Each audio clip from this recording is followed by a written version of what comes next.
जो आज हम सिखा रहे हैं वो विज्ञान चैप्टर नंबर 7 है।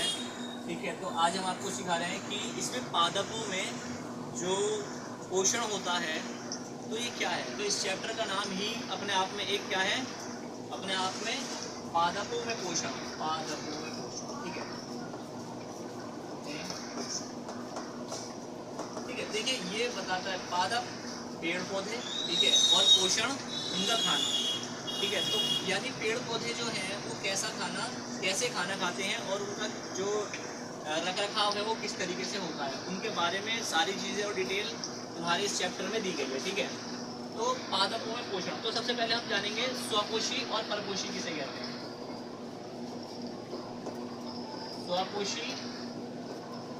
स्वपोषी और विषमपोषी। ठीक है,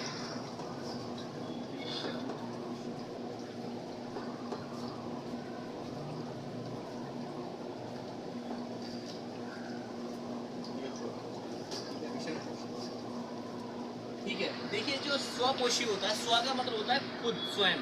इस तरीके से याद रख सकते हैं, जैसे हम स्वयं कहते हैं कि स्वयं का मतलब होता है खुद। ठीक है, तो स्वयं का मतलब क्या होता है, खुद। जो पेड़ पौधे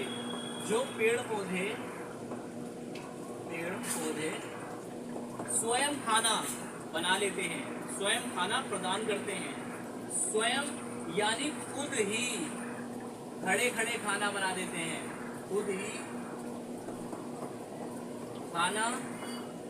खाना तैयार कर लेते हैं,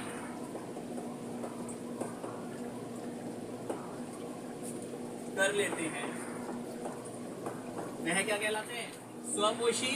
जो खुद स्वयं अपना खाना बना लेते हैं वह स्वपोषी कहलाते हैं। ठीक है, जैसे पेड़ पौधे खुद खाना बनाते हैं ना अपना, तो स्वपोषी कहलाते हैं। अच्छा, विषमपोषी किसे कहते हैं, विषमपोषी। अच्छा, ये खाना कैसे बनाते हैं, अपना क्या खाना होता है इनका, कार्बन डाइऑक्साइड, नाइट्रोजन और ऑक्सीजन, सूर्य का प्रकाश, तो ये सब इनका खाना होता है। ठीक है, अच्छा, विषमपोषी क्या होता है, जो लोग, जो जानवर, कीट जो खाना ढूंढते हैं और ढूंढकर खाते हैं। ढूंढकर खाने का मतलब, या कहीं जाकर लेके आने का मतलब, अब देखो तुम किस पर निर्भर हो बताओ, खाने पे निर्भर हो ना। अब खाना तुम कैसे करते हो, खाना कैसे आता है तुम्हारी थाली तक, पता है तुम्हें कैसे आता है, कैसे आता है कि किसान जो है वो खेती बाड़ी करेगा। ठीक है, तो इंसान कर रहा है खाना। या देखो तुम गेहूं चावल पालक वालक खाओगे, साग सब्जी खाओगे, ठीक है, या शिकार करके, पहले भी लोग शिकार करके खाते थे ना, तो वो दूसरे पे निर्भर होते थे या दूसरे की चीज़ खाते थे। अब जैसे भैंस है, उसका दूध वगैरह पीते हो, भैंस और गाय वगैरह का। ठीक है, तो अब भी हम किस पे निर्भर हैं, दूसरे पर। जो दूसरे पर निर्भर है वो क्या कहलाता है, बोलो, विषमपोषी। नाम याद रखेंगे। ठीक है, जो दूसरे पर निर्भर होता है, ठीक है, वो विषमपोषी कहलाता है।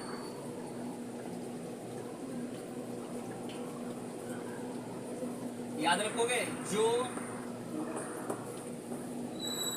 अपना, ऐसे अपनी हिंदी में लिखते हैं, अपना खाना ढूंढकर या दूसरे पर निर्भर है, जो अपना खाना खुद नहीं बना सकते या खुद नहीं कर सकते या ढूंढ कर खाते हैं। ठीक है, जो अपना खाना ढूंढ कर खाते हैं, मतलब एक ये लैंग्वेज आसान लैंग्वेज है, ढूंढ कर खाते हैं।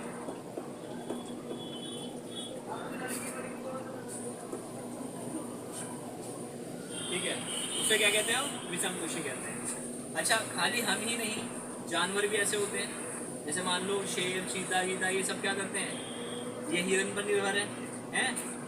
मगर पेड़ पौधे जो हैं वो खुद पर निर्भर हैं, वो वहीं खड़े रहते हैं, वहाँ खड़े खड़े क्या करते रहते हैं, पानी ज़मीन से लेंगे खड़े खड़े, ठीक है, और नाइट्रोजन लेंगे, कार्बन डाइऑक्साइड ग्रहण करेंगे या लेंगे या देंगे। ठीक है, ठीक है, तो देखिए ये है कोशिका। ठीक है, कोशिका को हम कैसे समझ सकते हैं, कोशिका हर चीज़ के अंदर होती है। जैसे सपोज करो कोशिका जैसे तुम्हारी खाल वगैरह है, ठीक है ना, इसमें भी होती है। पेड़ पौधे होते हैं, अगर पेड़ पौधे हैं तो उसकी जो लकड़ी होती है, इसकी जो पत्तियाँ होती हैं, ठीक है ना, इन सब में कोशिका पाई जाती है, सब में कोशिका होती है। ठीक है, मगर सबकी कोशिकाएं अलग अलग होती हैं। बस एक संरचना कोशिका की ये देख लो, कोशिका इस तरीके से होती है और उसमें क्या क्या पाया जाता है। जिस तरीके से मान लीजिए ईंट होती है, इसे हम ईंट बोलते हैं, ब्रिक बोलते हैं इसे, ठीक है। ईंट, ईंट से मिलकर अगर तुम खाली से ईंट बोलोगे तो ये ईंट कहलाएगी। जब तुम ईंटें खड़ी कर दोगे दीवार बनाकर तो क्या बन जाती है, दीवार बन जाती है। ऐसे ही कोशिका का, इसे कोशिका मान लो, इसे कोशिका मान लो, ठीक है, ईंट को। और जब बहुत सारी ईंटें मिल जाती है तो दीवार बनती है। ऐसे ही बहुत सारी कोशिका मिलती है तो क्या बन जाता है, उत्तक बन जाता है, टिश्यूज बन जाते हैं। उत्तक का मतलब कोई संरचना बन जाती है, कोई खाल बन जाती है, ठीक है, कोई लकड़ी बन जाती है। समझ में आ रहा है, समझ में आ रहा है सबके। और ये सब में पाई जाती है मेरे बच्चों, ठीक है। अच्छा देखिए, अब मान लो एक कोशिका ये है, ठीक है, इसे हमने कोशिका मान लिया, ठीक है। इसमें एक कोशिका बड़ा कर दिया है, जूम कर दिया है। इसके बीच में केंद्रक होता है जो उसका मेन होता है, इसके बीच में एक केंद्रक होता है जो मेन होता है, ठीक है। और ये बाकी इसमें द्रव भरा हुआ होता है। द्रव मतलब होता है एक अलग तरीके का इसमें द्रव होता है जो कि उन्हें आपस में टकराने नहीं देता। जैसे मान लो केंद्रक है और बाकी जो और हैं वो आपस में टकराएंगे नहीं, ठीक है। और जो इसके बाहरी ये आप देख रहे हो तो इसे बोलते हैं झिल्ली, कोशिका झिल्ली बोलते हैं इसे। आप इस तरीके से समझ लो कि जैसे आपने कोई सामान रख रखा है, बहुत सारे सामान रख रखे हैं एक पन्नी के अंदर, ठीक है, पिन्नी यानी पॉलीथीन के अंदर, ट्रांसपेरेंट पॉलीथीन। तो उसमें क्या होगा, उसमें आपको सारी चीज़ दिखाई देगी, ठीक है। या ऐसा करो उसके अंदर पानी वानी डाल दो, ठीक है, वो आपस में टकराएंगी नहीं उस द्रव के कारण। तो ऐसे ही कोशिका के अंदर ऐसा द्रव होता है कि जो आपस में उन्हें टकराने नहीं देता। ये सबकी अलग अलग कोशिकाएं होती हैं, सबकी अलग अलग इसकी जो अंदर की आंतरिक स्थिति होती है वो बिल्कुल अलग अलग। आंतरिक का मतलब अंदर की स्थिति होती है, ठीक है। तो ये द्रव होता है, ये आपस में इन्हें मिलने नहीं देता। और किसी में जो है केंद्रक, और केंद्रक में सब में पाया जाता है। केंद्रक जितनी भी कोशिकाएं होंगी, अब देखो कोशिकाएं ये सारी मिलकर अगर एक जगह इकट्ठी कर दी जाए तो एक कोई चीज़ बन जाएगी, एक उत्तक बन जाएगा। क्या बन जाएगा, उत्तक। वैसे ही अगले लेसन में आएगा, मगर मैं तुम लोगों को सिर्फ एक एग्जाम्पल दे रहा हूँ क्योंकि यहाँ पर उत्तक की हम बात इसलिए नहीं कर सकते क्योंकि ये चैप्टर पादक वाला चल रहा है, पादक वाला चल रहा है, ठीक है। सिर्फ उतना ही बताना पड़ेगा। फिर उसके बाद में झिल्ली किसे कहते हैं, जो कि इन्हें द्रव को बाहर नहीं आने देती। भाई एक पॉलीथीन है, पन्नी है, उसके अंदर तुमने कोई तेल भर दिया, ऑयल भर दिया, तो वो बाहर नहीं आएगा निकल कर। तो ऐसे ही ये इसका कवर होता है। कवर समझते हो ना किसे कहते हैं, जैसे हमने कपड़े पहन लिए इस तरीके से ये एक झिल्ली जो होती है क्या होता है, एक कवर होता है, ठीक है। तो समझ में आ गया आप लोगों के अच्छे तरीके से। तो एक पदार्थ भरा होता है तो इसे केंद्रक कहते हैं, इनके नाम याद रखेंगे, केंद्रक कहते हैं और कोशिका द्रव कहते हैं इसे, ठीक है। और कोशिका झिल्ली से कहते हैं। ये सेल जो है, ये सेल जो है कोशिका है, ठीक है। तो अब क्या है, इसके बीच में ना रंध्र है। रंध्र समझते हैं ना, रंध्र अभी मैंने बताया था, लिक्विड टाइप, ठीक है। रंध्र से घिरी भी होती है संरचनाओं से, कोशिकाओं से, ठीक है। अच्छा होता है क्या है इसके अंदर, ये द्वार कोशिकाएं मतलब ये बाहर निकलने की, उसमें होता क्या है कि जब हम कोई पत्ती को देखते हैं तो उसमें हमें क्या दिखाई देता है, हमें वो दिखाई देता है हरा रंग, हरा रंग दिखाई देता है ना। और हम सोचते हैं कि ये हरा रंग ऑटोमेटिक यहाँ से भर गया इसके अंदर, और तुम पेंसिल से तो भरते हो रंग, कि हरा रंग कहाँ से भर गया। तो ये हरा रंग जो है मेरे बच्चों क्लोरोफिल के कारण भरा जाता है, और क्लोरोफिल इस केंद्रक में पाया जाता है, इस सेल के अंदर, इस कोशिका के अंदर पाया जाता है, ठीक है। अब तुम कह रहे कि क्या नाम है, कि कहोगे क्या, मतलब कि तुम्हारा सोचना अगर सुन लो तो सोचोगे कि ये हरा रंग अगर से मिल रहा है तो ये इसे कैसे प्रदान हो रहा है, ठीक है। तो इसके लिए ना एक चक्र है। एक चक्र ये है कि जब कार्बन डाइऑक्साइड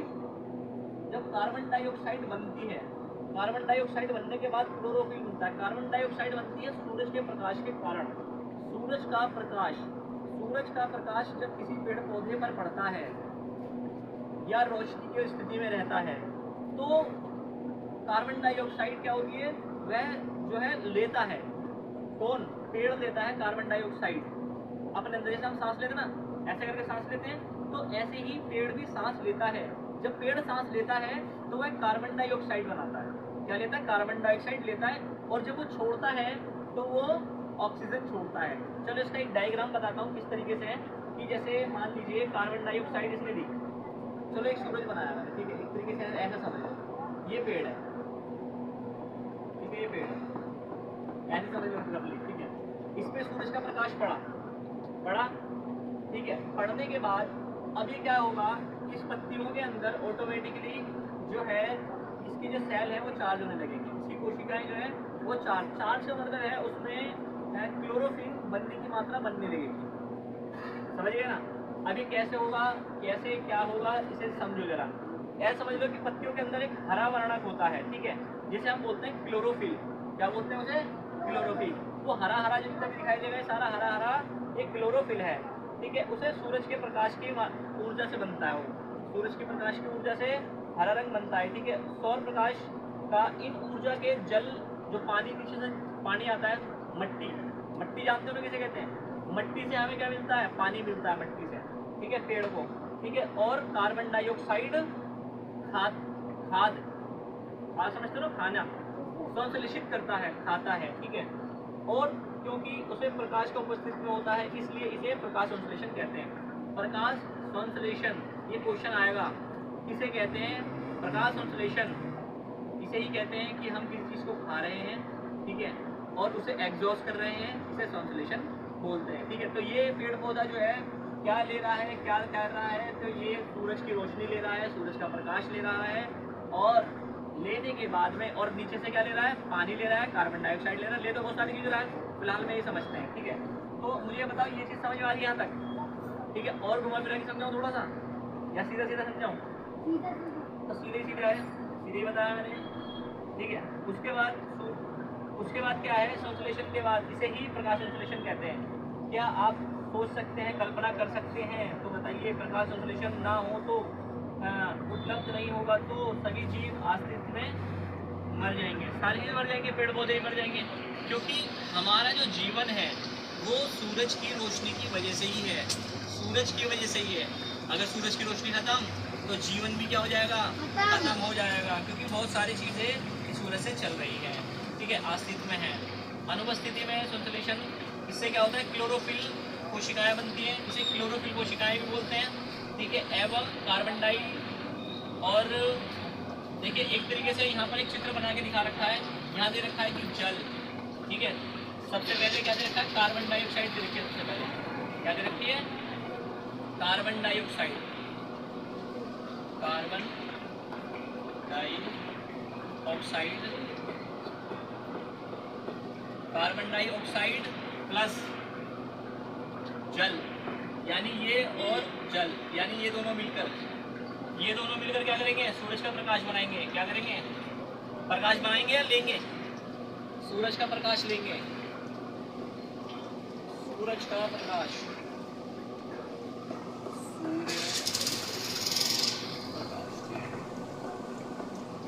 फिर है क्लोरोफिल। क्या बन रहा है? बोलो, क्लोरोफिल, ठीक है। फिर इसके बाद क्या होगा? Carbohydrate plus oxygen. क्या दे रहा है ये? कार्बोहाइड्रेट और ऑक्सीजन। कार्बोहाइड्रेट जो है ना, इसके बारे में ही बताया जाएगा। कार्बोहाइड्रेट बहुत अच्छी चीज़ है, इसके बारे में बताऊँगा कैसे खेती बाड़ी कर जो इन किसान जो है कार्बोहाइड्रेट नीचे से जो खाद वगैरह डालकर वो कार्बोहाइड्रेट तैयार करते हैं जो हमें खाने के लिए मिलता है, ठीक है, सब्जियों वगैरह कोई चीज़, कार्बोहाइड्रेट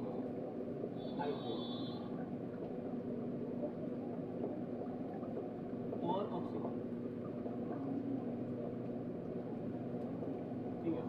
तो ये है तुम्हारा, ये डायग्राम दे रखा है इसके अंदर, तो ठीक है, इस तरीके से चल रही है सारी कहानी।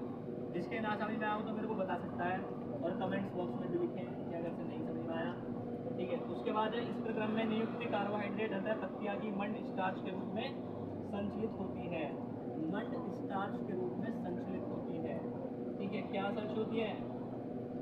कोशिकाएं, कार्बोहाइड्रेट, ठीक है। अच्छा, फिर अगला है पत्तियों में क्लोरोफिल, जल, खनिज, सौर ऊर्जा। एक इसमें चित्र और दे रखा है, और बहुत बड़ा चित्र दे रखा है, उसे हम बना के दिखाते हैं। सूरज से रोशनी पड़ रही है पत्तियों पे, ठीक है, सूरज से रोशनी पत्तियों पे पड़ रही है, पत्ती क्लोरोफिल बना रही है, पत्ती क्लोरोफिल बना रही है।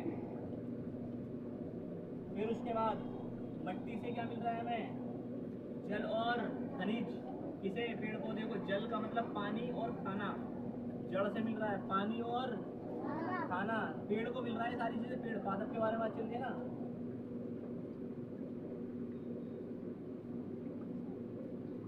सौर ऊर्जा। सौर ऊर्जा समझ गए? सौर ऊर्जा का मतलब होता है सूरज से ऊर्जा मिल रही है। उसके बाद में कार्बन डाइऑक्साइड, ऑक्सीजन, ये क्या कर रहा है? कार्बन डाइऑक्साइड ले रहा है। जो तुम छोड़ रहे हो वो ले रहा है पेड़। और पेड़ कार्बन डाइऑक्साइड लेकर, यानी गंदी हवा ले रहा है तुम्हारी, और उसके लिए वो साफ हवा है। ठीक है। और जब वो छोड़ता है तो वो ऑक्सीजन छोड़ता है। पेड़ ऑक्सीजन छोड़ता है। मेरी ये बात किस किस के समझ में आ रही है? देखो कितना लंबा प्रक्रम है। सूरज, पेड़ की पत्तियां, उसका हरा होना और उसे कार्बन डाइऑक्साइड लेना हमारी, ठीक है, जो हम छोड़ रहे हैं, और ऑक्सीजन देना। कितनी बड़ी बात है, समझ में आ गया? और खा क्या रहा है? ले क्या रहा है? खड़े खड़े क्या ले रहा है? नीचे से पानी ले रहा है, अपने आप ही ले रहा है। तुमसे तो देखिए दोस्तों, जो पेड़ पौधे होते हैं, जैसे मान लीजिए आप एक गमला लीजिए, ठीक है, गमला लो और उसे क्या करो, एक गमले को रखो धूप में, ठीक है, और एक गमले को रखो यहाँ पर छाई में, और उस पर सूरज की रोशनी नहीं आनी चाहिए, ठीक है। तो होगा क्या? जो सूरज की रोशनी में आपने रख रखा होगा उसे तो ऊर्जा मिल रही है, प्रकाश संश्लेषण कर रहा है, ठीक है। उसके बाद में जो छाई में रखा हुआ है, कुछ टाइम बाद आप देखोगे ना तो क्या होगा, वाली पत्ती जो है मुरझा जाएंगी। क्या होंगी? मुरझा जाएंगी, पत्तियां लटक जाएंगी, जो फूल होगा वो भी गिर जाएगा। होगा? क्यों होगा? क्योंकि उसे सूरज की रोशनी नहीं मिल रही। मतलब अंधेरे में रख दो, रोशनी में भी मत रखो, बंद कमरे में रख दो, क्या होगा? पेड़ ऐसे हो जाएगा, ठीक है, समझ गए ना? ऐसे का मतलब समझ गए ना? वो डाउन हो जाएगा और कुछ दिनों बाद मुरझा जाएगा, ठीक है। तो इसलिए हमें सूरज की रोशनी की आवश्यकता बहुत ज़रूरी है। फिर उसके बाद नंबर आता है शैवाल किसे कहते हैं। देखिए, शैवाल सबसे आसान है। एक बहुत आसान भाषा में समझा देता हूँ, बहुत ही आसान भाषा में। अगर मान लीजिए कहीं तालाब में पानी भरा हुआ है और तुम कहीं रास्ते से जा रहे हो, तुमने देखा होगा जहाँ पर पानी भरा हुआ होता है, गंदा पानी, चलता हुआ पानी नहीं, जो रुका हुआ पानी होता है, भरा हुआ पानी जो होता है, वहाँ पर आप क्या देखोगे, उसमें ना हरा हरा काई टाइप का दिखाई देगा। काई बोलते हैं जिसे, काई जानते हो ना? मतलब हरी हरी दिखाई देगी, उस पानी के ऊपर हरी हरी फैल जाएगी। समझ गए मेरी बात को? समझ रहे हो? किस किसने देखी हाथ खड़ा करो, बोलना मत, हाथ खड़ा करो बस। वेरी गुड, चलो ठीक है, बहुत बढ़िया। अच्छा, उसमें वो हरी हरी काई जो है, तुम और कहीं पर भी जैसे तुमने देखी होगी, जैसे नाली या गंदा पानी रुका हुआ है, भरा हुआ है, तो वहाँ पर हरी हरी, तो वही पेड़ पौधे टाइप का ही तो है वो भी, तो उसे ही शैवाल बोलते हैं, ठीक है। कहीं पर पानी रुक जाना, रुका हुआ, और उसमें क्या होता है, बहुत से जीवाणु जो होते हैं, वहाँ पर वो इकट्ठा होकर क्या करते हैं, वहाँ इकट्ठा होकर अपना क्या बोलते हैं कि उसे वृद्धि करने लगते हैं। वृद्धि का मतलब होता है वहीं उगने लगते हैं वो, ठीक है। उस कारण वहाँ शैवाल बन जाते हैं, शैवाल कहते हैं, ठीक है, याद रहेगा। और कहीं कहीं ऐसा भी होता है कि दीवार होती है वो गीली रहती हो, दीवार कहीं, जैसे मान लो कहीं पर पानी बह रहा हो ऊपर से, ठीक है, और वहाँ पर आप देखोगे, क्या देखोगे कि वहाँ पर हरी हरी काई जम गई है, देखिए हरी हरी, बस उसे ही शैवाल बोलते हैं। आसान है ना? आसान है।